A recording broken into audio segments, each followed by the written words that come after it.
श्रावण महिना म्हटलं की आपल्याकडे सणांची छान सुरुवात होते. नागपंचमी, नारळी पौर्णिमा, रक्षाबंधन, गोपाळकाला, कृष्ण जन्माष्टमी असे वेगवेगळे सण आपल्याकडे साजरे केले जातात आणि या सणांना छान उधाण आलेलं असतं, छान भक्तिमय वातावरण असतं. पण याच सणांना आपण आपल्या कृत्यामुळे गालबोट लावतोय असं तुम्हाला नाही वाटत? नमस्कार, मी भूषण, तुमच्यासारखाच सामान्य माणूस. विचारभूषण या युट्यूब चॅनलवर तुमच्या सगळ्यांचं सहर्ष स्वागत आहे. आपल्या संस्कृतीत सणांना अनन्यसाधारण महत्व आहे. सण साजरे करायचा, आनंदोत्सव साजरा करायचा, सण आपल्या सगळ्यांना एकत्र आणतात, नात्यांमध्ये गोडवा आणतात, आपल्यामध्ये एकीची भावना प्रबळ करतात. ऋतूनुसार वेगवेगळे पदार्थ आपल्याला खायला मिळत असतात. निसर्गाशी एकरूप होऊन आपण सण साजरे करत असतो. पण आताच्या काळात आपली जी बदलती जीवन पद्धती आहे त्याच्यामुळे आपण वेगवेगळ्या पद्धतीने हे सण साजरे करतो, जसं आपल्याला कन्व्हिनियंट वाटेल, आपल्याला सोपं पडेल तसं. म्हणजे बघा ना, वटपौर्णिमा असली की वडाजवळ जाऊन त्याची पूजा करण्यापेक्षा घरीच एखादी फांदी आणून तिची पूजा करणं योग्य मानलं जातं. पण हे खरंच योग्य आहे का?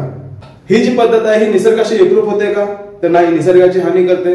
कारण त्याच्यामुळे वडांची मोठ्या प्रमाणात तोड होते. म्हणजे त्यांच्या फांद्या तोडल्या जातात आणि विकायला बाजारात आणतात किंवा आपण स्वतः जाऊन ती फांदी तोडून आणतो. पण हे योग्य नाहीये.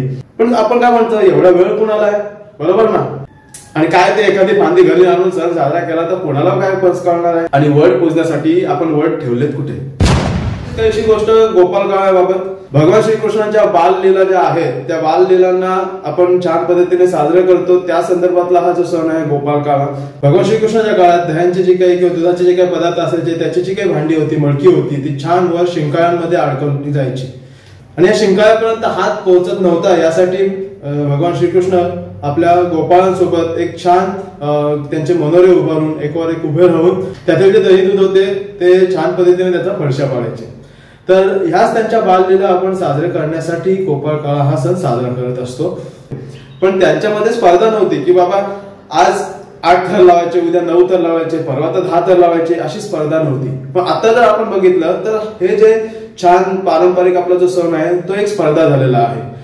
पूर्वीच्या काळी हा जो सण आहे तो छान पद्धतीने फेरे घालून गोविंदा रे गोपाळा यशोदेच्या तान्या बाळा असं म्हणत आपण छान फेर धरून एकमेकांच्या हातात हात घालून नाचत, अंगावर पाणी उडवून घेत असं छान पद्धतीने क्रीडा करत होतो. आणि सोबतच आपल्याला मिळायचा तो छान पोहे, दही, दूध, फळे ह्या सगळ्यांचा सरमिसळ केलेला काळा जो आहे त्याचा प्रसाद आपल्याला मिळायचा. आणि सोबतच आपण जी दही अंडी होती ती छान 1 ते 2 मनोरे उभे करून आपण चांगल्या पद्धतीने फोडत होतो. त्यात कुणाला दुखापत वगैरे होत नव्हती. पण आता जर आपण बघितलं तर आता खूप मोठमोठ्या 10 थराच्या 9 थराच्या हंड्या लावल्या जातात. आणि तुम्हाला जर याचा खेळ बनवायचा आहे, खुशाल बनवा, पण त्या संदर्भात काळजी तर घ्या.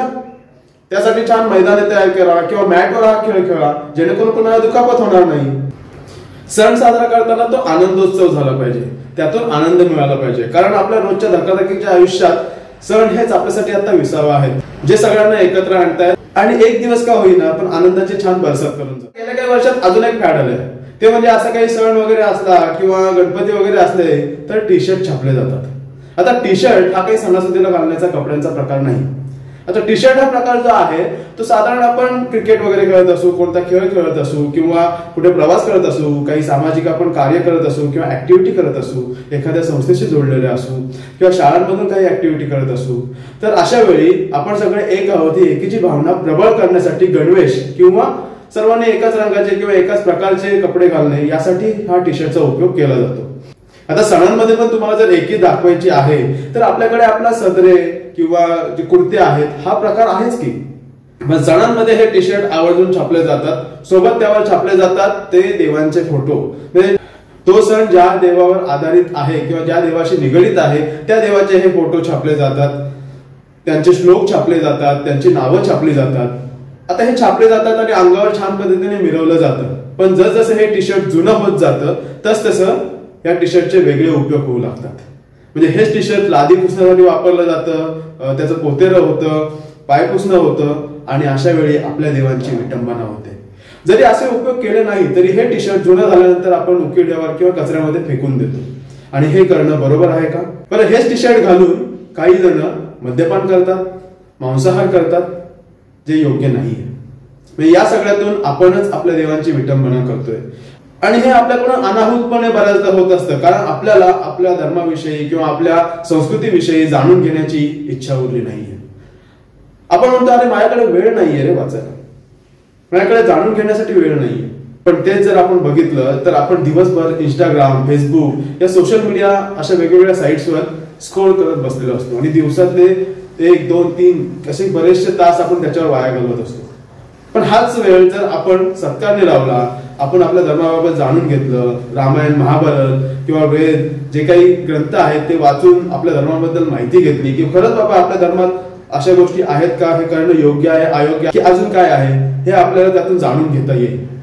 पण आपण बऱ्याचदा काय करतो की इंस्टाग्राम, फेसबुकवर जे येणारे काही तज्ञ व्यक्ती आहेत जे त्यांच्या मनाला येईल ते आपल्याला सांगत असतात आणि आपण डोळे झाकून त्यावर विश्वास ठेवतो. कारण इंस्टाग्रामवर आले, व्हॉट्सअपवर आले आणि ते इतक्या चांगल्या पद्धतीने मांडलेलं असतं की आपल्याला त्याच्यावर विश्वास ठेवावा वाटतो. जर आपण स्वतःहून आपल्या धर्माबद्दल, आपल्या संस्कृतीबद्दल माहिती घेतली तर मला वाटतं खूप चांगली गोष्ट होईल. आणि ह्या ज्या गोष्टी आहेत, ज्या आपण आपल्या धर्माला कलंक लावण्याच्या गोष्टी करतो, त्या गोष्टी आटोक्यात येतील. मी आज या व्हिडिओमधून या अशा गोष्टींना तीव्र निषेध करतो, अशा व्यक्तींचा निषेध करतो की ज्या या गोष्टी पुढे आणण्यासाठी प्रोत्साहन देतात किंवा याचं आयोजन करतात. त्यामुळे माझी विनंती आहे सगळ्यांना की असे टी शर्ट्स, असे कपडे, फक्त टी शर्टच असे नाही, बऱ्याचशा सदऱ्यांवर, कुर्त्यांवर सुद्धा देवांची नावे लिहिलेली असतात आणि हे जे कुर्ते आहेत ते पुढे त्याचे मी सांगितल्याप्रमाणे खूप वाईट उपयोगात आणले जातात. सणासुदीला आपण टी शर्ट घातल्यानंतर आपल्याला अवघडलेल्यासारखं नाही वाटत का? कारण सणासुदीला तर आपण चांगले आपले मंगळमय पारंपरिक कपडे आपण बऱ्याचदा घालत असतो, छान नवीन कपडे आपण घालत असतो आणि त्यात हे जर आपण टी शर्ट वगैरे घालू लागलो तर खरंच आपण तो सण साजरा केल्याची जी फिलिंग आहे, जी भावना आहे ती आपल्याला येते का? नक्की यावर विचार करा. जर तुम्हाला माझं म्हणणं पटत असेल, पटत नसेल तरी सुद्धा मला कमेंटमध्ये सांगा. तुमचं काही वेगळं मत असेल तर ते सुद्धा मला ऐकायला, वाचायला आवडेल. कारण मी म्हणतो तेच बरोबर आहे असं माझं म्हणणं नाहीये. मी काही सर्वज्ञानी आहे, मला सगळं कळतं असं माझं म्हणणं नाहीये.